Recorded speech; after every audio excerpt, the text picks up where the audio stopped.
Our next presentation is a really interesting one, something that if we try to do something different, I think that Mr. Walker has found something really out of the mainstream for us to hear about. This one caught my attention when it was first proposed. It's Mr. Walker is going to talk about suicide on the track, the case of Peter Kreis. And I think that he also has a book that has come out, The Last Lap, The Mysterious Demise of Peter Kreis in the Indianapolis 500. It's just been published this year. So as soon as we get up and going here. Okay.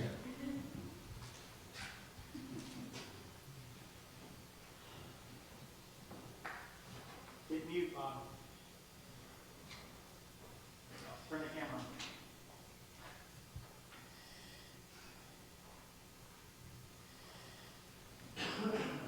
Okay.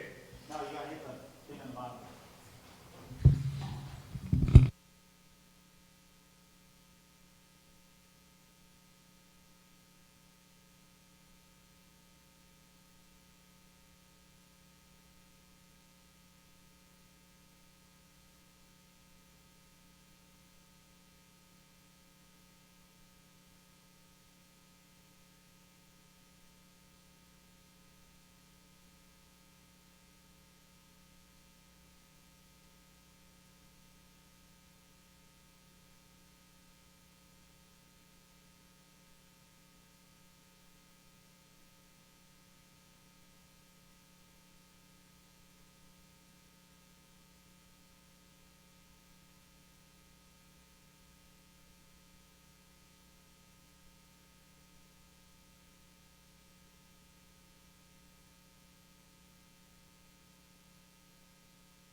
I'm here to talk about my cousin, who is Pete Kreis.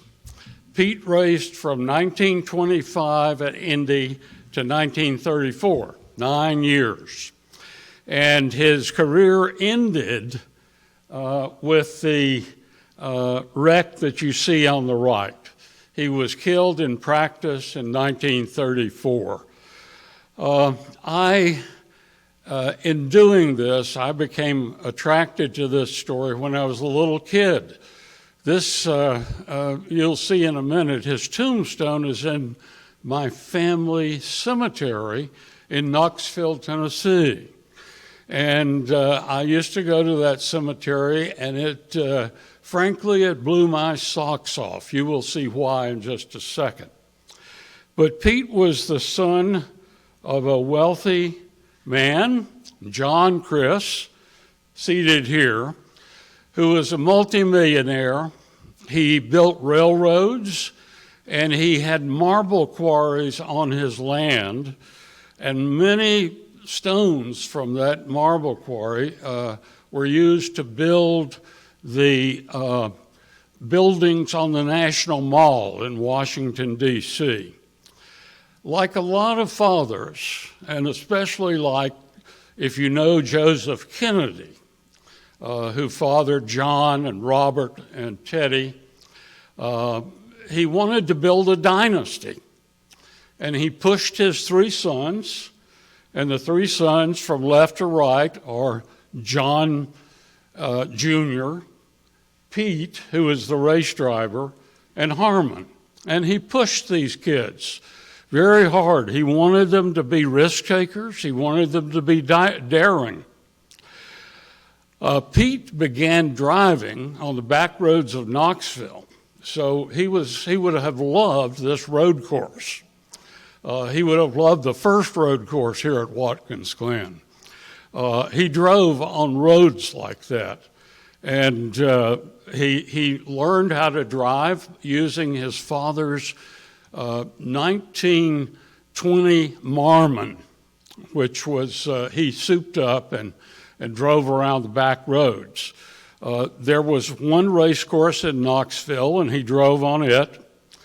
One day, however, as he was just approaching his, he was 24, a friend asked to be driven to Knoxville from this rural area where they lived, and Pete looked at him and joked. Pete was a very gregarious kind of person and great fun. And he said to this kid, "I'll have you in Knoxville or in hell in 10 minutes."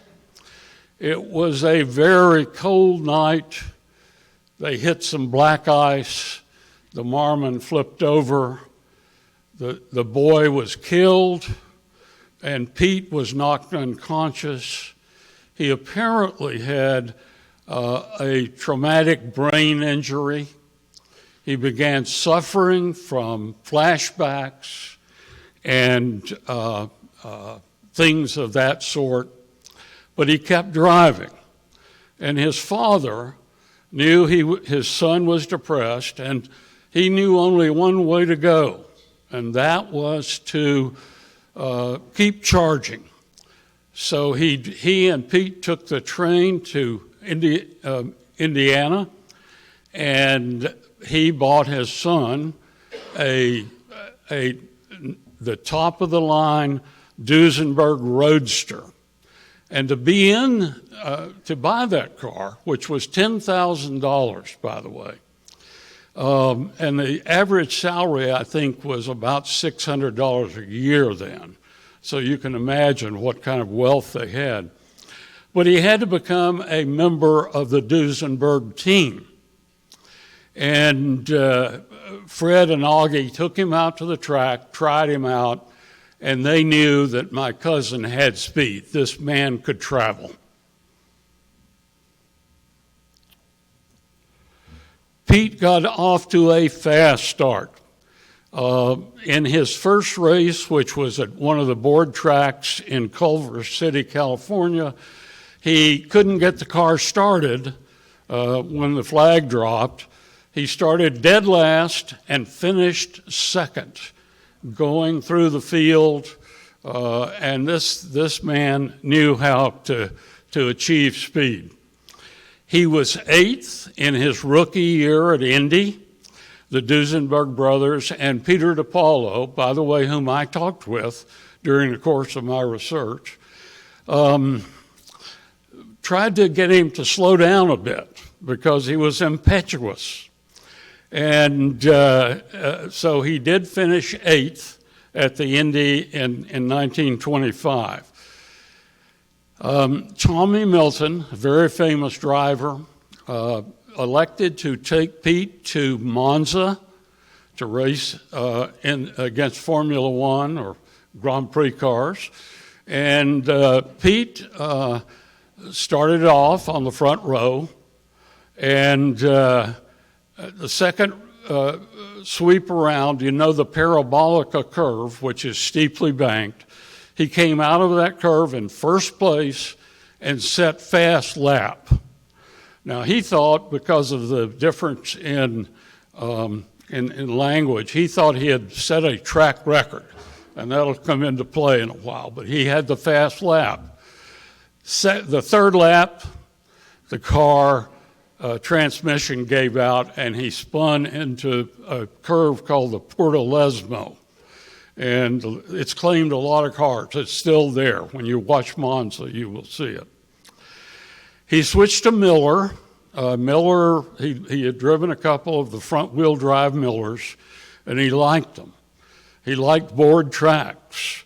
So he switched to Miller, and he had purchased a brand new Miller 91 for the 1926 race. Miller, I don't know whether you know it, but it's it is the epitome of racing in the 20s and 30s. A 91 cubic inch engine, a dual overhead cams, supercharged, and front wheel drive. And he was expected to finish high in the 1926 race. Unfortunately, something happened to him, which happened to a lot of us a couple of years ago. He caught the flu. He was hospitalized, and Tommy Milton brought several drivers for him to interview to fill in for him. The one he chose was a little-known man from California named Frank Lockhart. Lockhart took his car and won the race his rookie year. And that event sort of really sort of put the skids to Pete. He never was quite the same after that. To give you a sense of what Pete was like, you can see, by the way, they had the biggest house in Knoxville, still beautiful. His sister lives there, and by the way, his sister, who is now departed, helped me tremendously. Her name was Hazel, and she gave me all of his papers, would answer all my questions. You can see he always had the best cars, Auburns, whatever it was, he had it. A very handsome fella, not terribly attracted to the women. He was not what was the name of the guy who smoked a lot and drank a lot? West? No, the Formula One driver. Yeah, exactly. He's not that kind of guy, but he was always making jokes. He always dressed in a three-piece suit, and he would come to the track in that three-piece suit and go into the shed and change into his overalls. Generally, he would leave his tie on. I wanted to give you a sense of what he was like. When he set the track record or set fast lap at Monza, he went downtown that night and sent his father, and he was always trying to please his father, of course. He sent him a one-line telegram. Broke track record and car. Love, Pete. And that's sort of the way he conducted himself, with self-deprecating humor. You can see them here. The caption on that picture was showing how you change a tire at Indy. So with a sledgehammer, I'm sure they were bulky. Now, look at the photograph. When Pete was killed in 1934, his father hired an Italian sculptor to make that tombstone. And as you can see, it's probably 5 feet tall, 18 feet long, and it has on it an exact replica of the Indianapolis Motor Speedway, down to the bricks, thousands of little carved bricks. Now, the other remarkable thing is that car goes off right where Pete went off the track and was killed. You can see it in the lower right. It's incredible. When I saw that first, when I was 4 or 5 years old, I was captivated. It was over for me. I had to know more about this guy. And I have spent off and on through my life learning about Pete Kreis. Pete never finished another 500. He was running 5th in 1932 in one of those Studebaker junk formulas. Crashed into turn 1 at 475 miles. the friends and owners, he gave up his car, he sold his cars, and he would race at Indianapolis. And everybody loved to see him coming. He was just so admired by people. He had a series of DNFs and crashes. And the crash in 1934 resulted in his death and the death of a riding mechanic, which is one of the more perplexing problems of this story. As you can imagine, it captured my attention. When we would, in those days, we would go to the cemetery to clean the graves, that sort of thing, and I would always take a little racing car and bump it around the track, as you can see. And by the way, you can see that the motto on it is "The Last Lap," and that's where the title of the book comes from. Now, when Pete crashed, it was a national story. And I found something that really amazed me.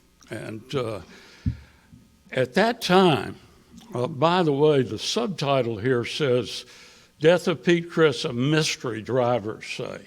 We'll come back to that in a minute. That caught my attention. And then the subtitle says, "Car wrecked while apparently under control." Now, here's what happened.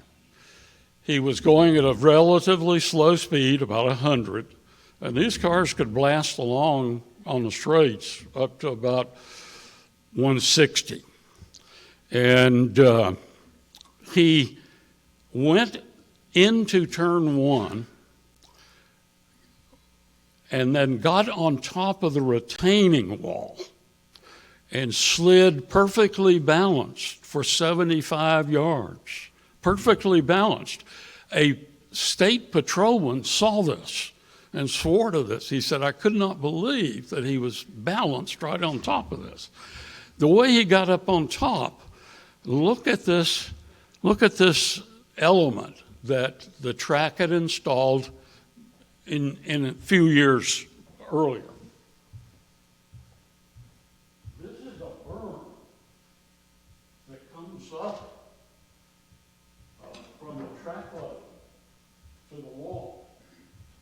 And I think that this berm was put in hopes that it would push the cars away from the wall and save crashes, because as you know, turn one at Indy is I think the most dangerous curve in racing. At any rate, he rode up that berm, got on top of the retaining wall, and sat there for that 75 yards. It was a spectacular crash. They spun off after about 75 yards and hit a tree that was in the backyard of one of those houses on the south end of the track. And they hit, unfortunately, right at the cockpit. It killed both Pete and the riding mechanic. It nearly severed Pete's legs from his body. So the mechanic lived very briefly. Pete was killed instantly. So I wanted to solve the mystery. A bunch of drivers and officials, winner of the Indy 500, concluded in one of the print stories, they said, "This is the strangest death in all racing history." And I was determined to solve that mystery. By the way, I might tell you just a little sideline. The cover art was done by an artist, believe it or not, in Ukraine. My publisher contacted this fella, and he did that wonderful cover art.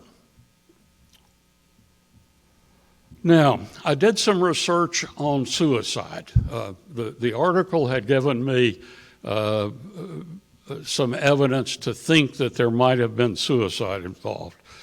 Freud, of course, started his research on the death wish. And that's notorious. We know that it's spurious to some degree.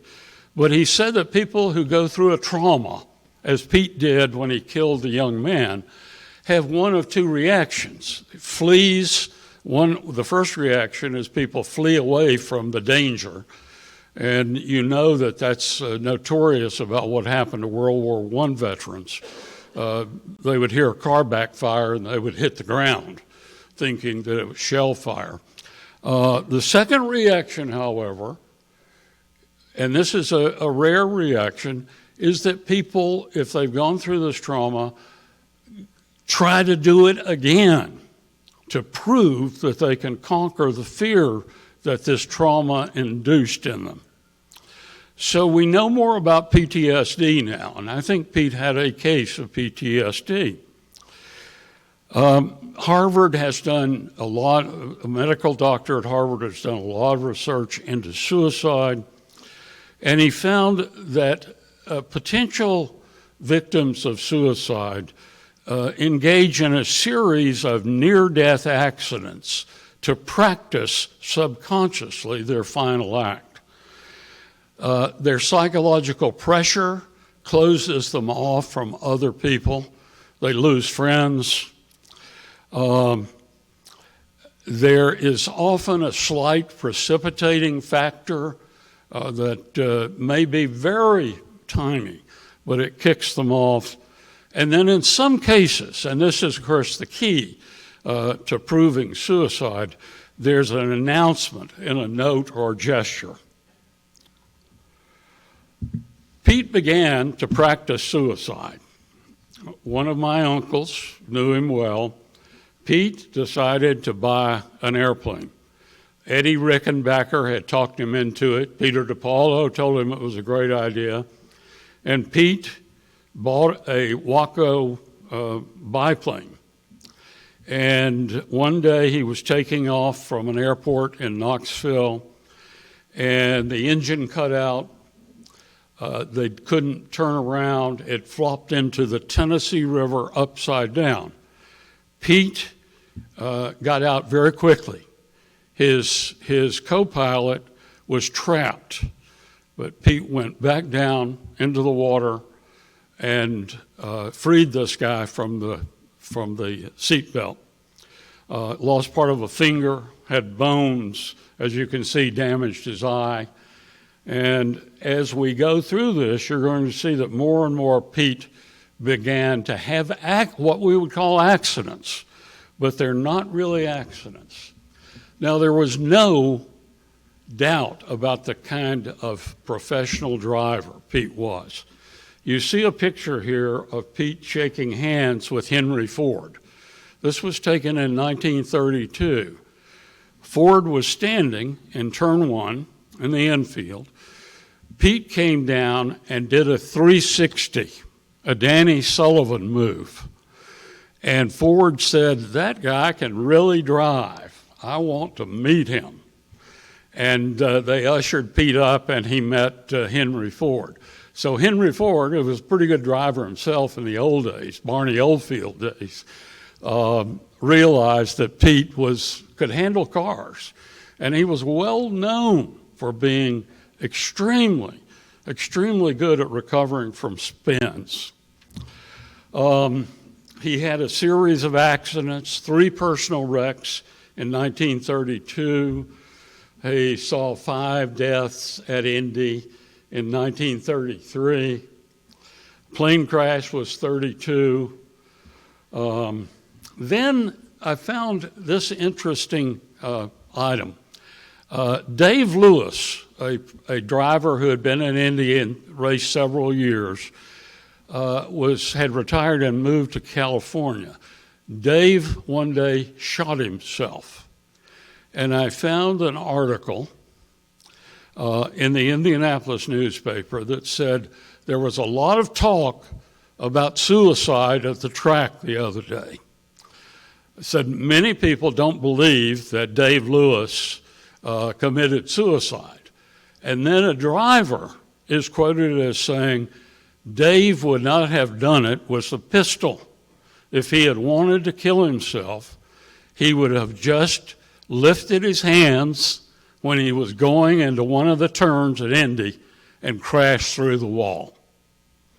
So as much as we would like to believe that suicide is not something that's considered in racing circles, this proves that it was a pretty hot topic from time to time. Another uncle of mine, and by the way, I should say we were the poor side of the family. These people are extremely wealthy. They're still extremely wealthy. And my side of the family did not inherit any of that wealth, so unfortunately. But my uncle, who's now deceased, people would ask Pete. He was very famous in Knoxville, and people would say, "Pete, are you going to win it this year? Is this going to be the year?" And in 1934, Pete said to him, "I'm either going to win it or I'm coming home in a pine box." And my uncle swore that he was not kidding. When he got to Indy, his old friends, very famous drivers, Fred Frame, people like that who were car owners, wouldn't give him a car. They had heard about all of these accidents. And he was very disgusted, and this was part of the movement toward suicide. Fred Frame finally assigned a car to him with only 2 days left to qualify. And Pete qualified the car. It was a good car. It was a Miller 91, and he loved it. The day of Pete's death, he saw an accident on the way to practice in which 2 people were killed. He stopped the taxi that he was taking to the track, tried to save the lives of these people, and unfortunately they both died. I think this is the precipitating factor. I told you it could be slight. That's perhaps not very slight. I want to show you these 2 slides. This is the same man in 9 years, over 9 years. Look at the change from this optimistic young man in 1925 to this old man in 1934. That's hard to account for. 9 years. He looks like he's aged 30 years. And I think this gives us a clue. In 1935, at Daytona Beach, Malcolm Campbell was trying out the Bluebird, and an AP reporter, the AP reporter for racing, got together a group of Indianapolis experts. Pop Myers was there, if you know him. He was vice president. Eddie Rickenbacker's brother was there. Bill Cummings, who had won the 1934 race, was there. And they had drinks in a bar at the Clarendon Hotel right on the beach. They went through what I call an inquest, coroner's jury, into what happened to Pete Kreis. And they noted these things, that it was practice, there were no other cars on the track, he was driving at a relatively slow speed, they had examined the car, there were no mechanical defects, there were no impediments on the track, no skid marks. He hadn't tried to brake, he hadn't tried to steer out of the thing. As the reporter said, it appears that his car was under control when he went up on the wall. And then this phrase appears, and Pete was apparently in good health and spirits. If you know anything, that's an invitation to draw a conclusion that this was suicide. But they didn't draw that conclusion. They said they finally decided they just couldn't reach a conclusion. They called it the strangest death in all racing history. Questions remain. Could Pete really have taken, if this is suicide, could he have taken a riding mechanic along with him. That's the biggest objection.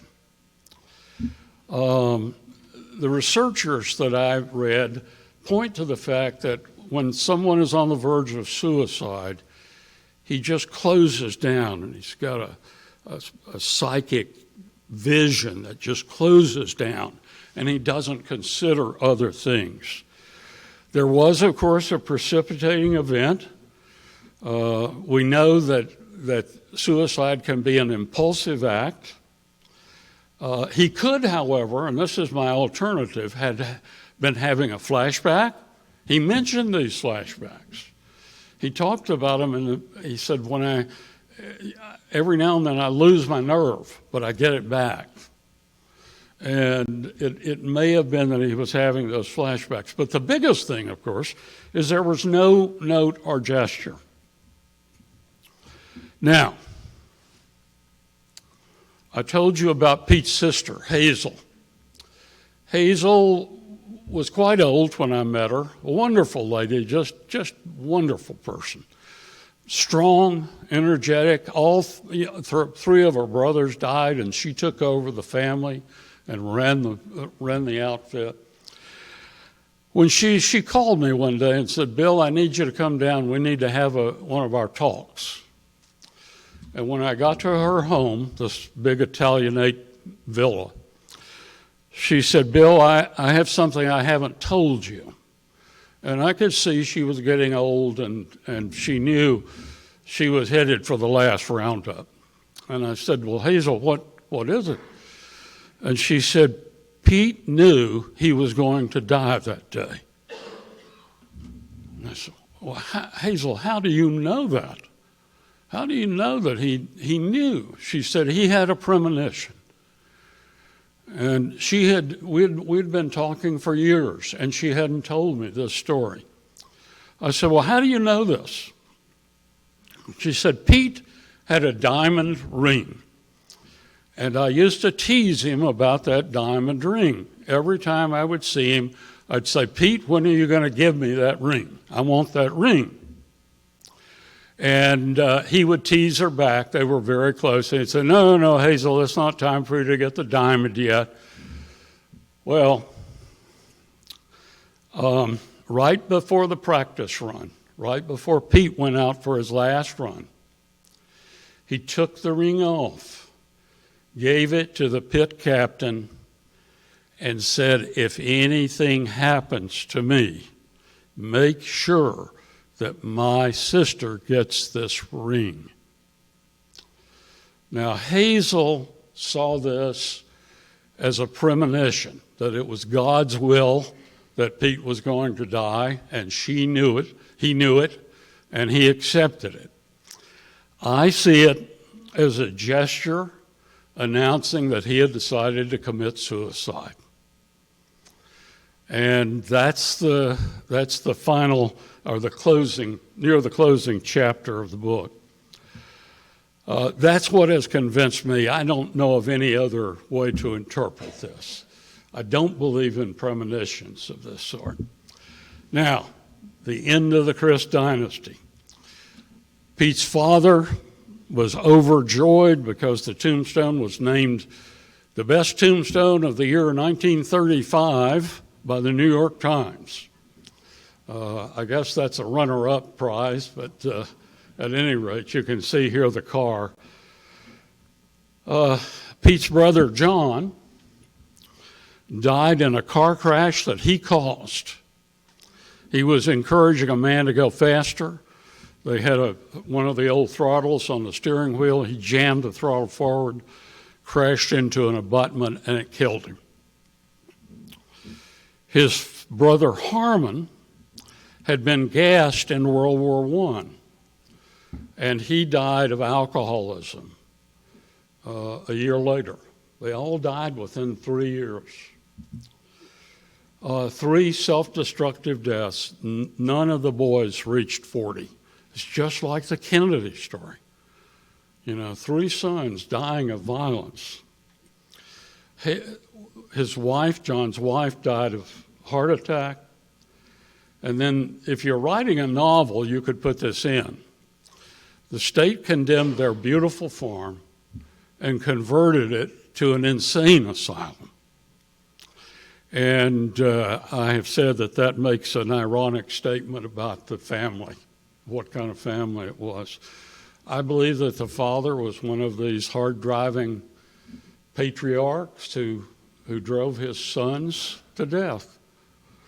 And then John, shortly after World War II, died in a fall from the barn. The Kreis line ended, no male heirs, and the dynasty dissolved into thin air. There are no Kreises left of that line.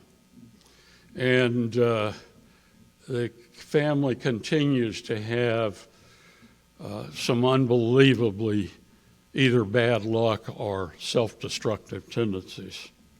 This is all that's left. There's the tombstone.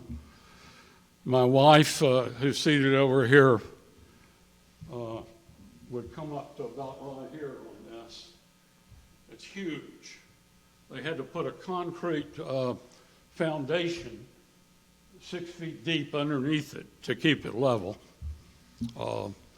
And that is the story of Pete Kreis. And let me thank you for your attention, but let me also say I am particularly eager for you to ask me any question that might offer another alternative to the story of Pete's demise. I had to reach the conclusion I reached, and it's not a happy conclusion. But if you have other ideas, you won't offend me. I've been questioned by CNN, New York Times, and you won't offend me by any questions you may have. So thank you very much. Well, thank you.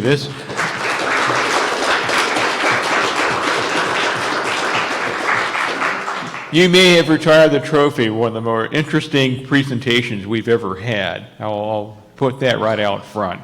We got some questions.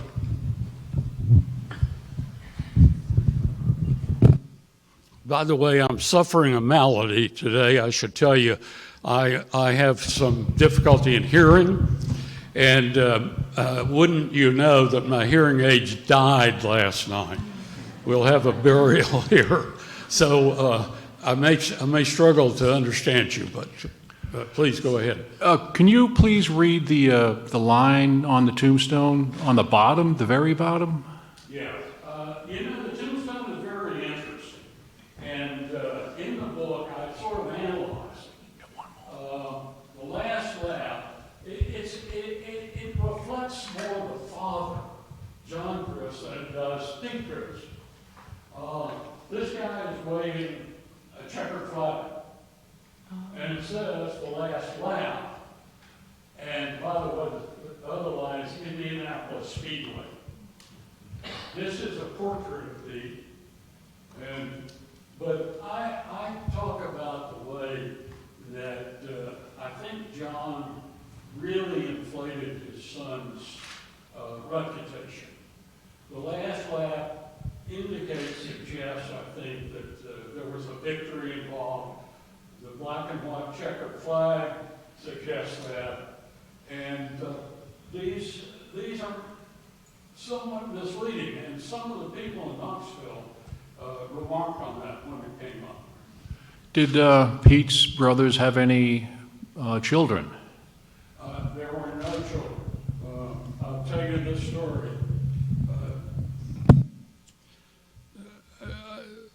The sad part about this family is there's a history of suicide in this family. And to be honest with you, I had promised Hazel that I would write this biography, and I did not include the notion about the other people committing suicide. There was one son of John, the older brother. He wanted to be an opera singer, and they had the money to make that happen. And John was trying out to be an opera singer. One day he had been put down by a music director and was told he just did not have the voice to be an opera singer. He went home and chiseled out a part of the floor, a wooden floor. And he took a butcher knife and jammed the handle of that butcher knife into the floor and then fell on the knife and killed himself. And this is the way this family has lived. Very sad business. And I could tell you, you would know them. I guess I can go ahead and say this. This family owned all of the Ruby Tuesday restaurants in the United States. That's what they did with their money following this sad event. But it's a family that is filled with tragedy after tragedy and still going on. I wonder if today it would be possible to do a computer simulation of that situation and see the circumstances under which a car could leap up over that wall. You know, it is an amazing thing. It is an amazing situation. I wondered about that, and then I came across this picture of the berm. And I think if it were going fast enough, and 100 would certainly be fast enough, that it would go up that berm, get a bump off that berm, and then be propelled along the wall. I found this in a book by the official track historian. And this picture, and it just said these berms were intended to direct cars back onto the track if they were headed into the turn wrong, but they tended to get cars airborne.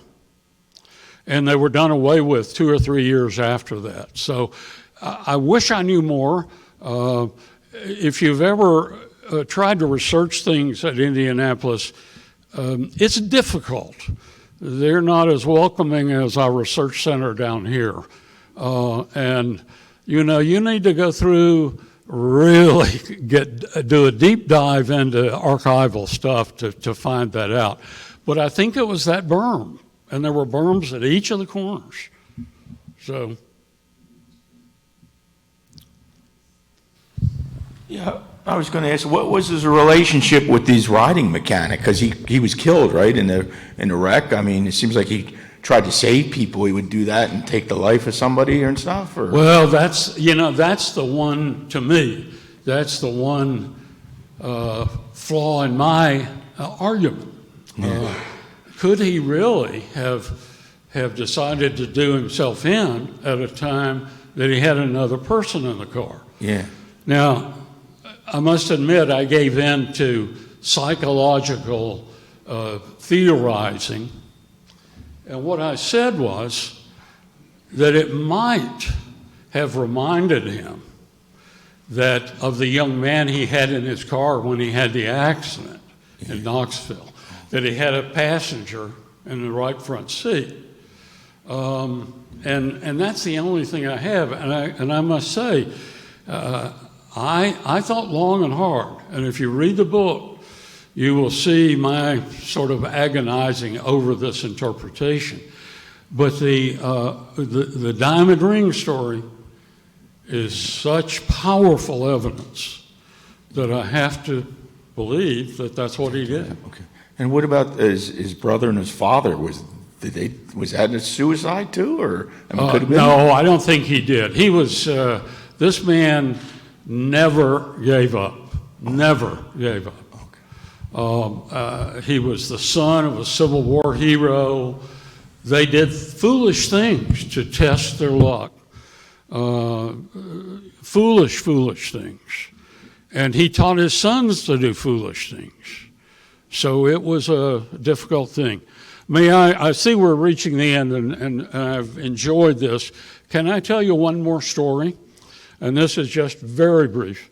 This combines a lot of the elements of this weekend for me. When some years ago, I had written part of this book, and I've written this book 100 times, different ways. I decided that the quickest way to get the story out would be to get Paul Newman to do a movie about Pete. And I thought about how to do that. And I knew a man that probably many of you have met, Reeves Calloway. Reeves set up his cars, Paul Newman's cars. And I gave Reeves a call, very welcoming sort of fellow, really nice guy. And I said, I need 15 minutes of your time to tell you a story. And he said, sure, come on up. And my wife and I drove up to Connecticut, and I had a picture book then, and I gave him this whole thing that you've just seen. And he said, well, that's a very interesting story. How do I fit in?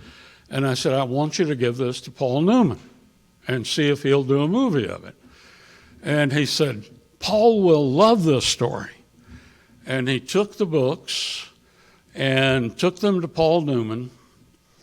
And Paul decided he could not do it because he was too old to play the lead.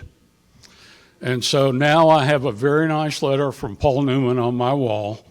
And that's the end of my near miss, let's say. Thank you very much.